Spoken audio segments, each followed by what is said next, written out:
Dear ladies and gentlemen, all the respected parents, high-minded teachers, honorable chief guests, a very good evening. Today I am standing before you only because of the person really who is great, really who is God for me. I am talking about only and only the direction of this institute, Mr. A.K. Munna sir. Please big round of applause for him.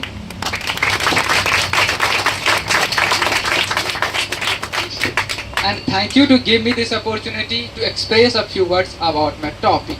If there is any mistake, please forgive me as a Navy child. My topic is the Dowry system. Every person know that what is the Dowry system. Every person will know our Dowry system.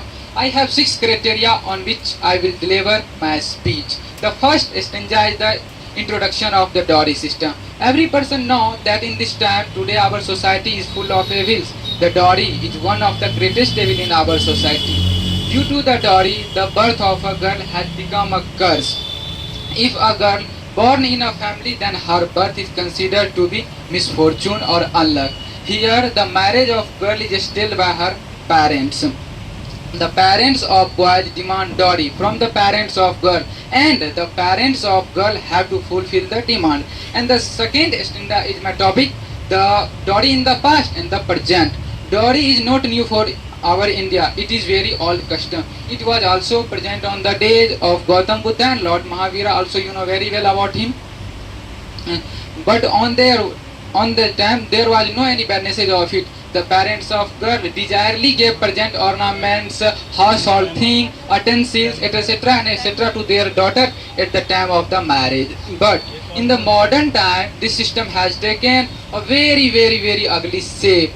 Now it has become a compulsion. Otherwise, you can say that is the badness of the dowry system. And now it is demanded and still after a hard bargaining by the parents of boys. And the third stanza is my topic is that evils or badnesses of the dowry system.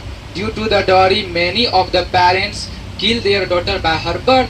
Many of the parents leave their daughter by her after her birth. Sometimes the girl is murdered for dowry. Sometimes boy's parent or boy himself demand dowry from the parents of girl even after marriage. You know very well. And my fourth stanza is the advantage of the dowry system. The marriage of ugly looking girls, short-headed girls, cruel girls, etc., uneducated girls is made possible by offering heavy amount of dowry. And dowry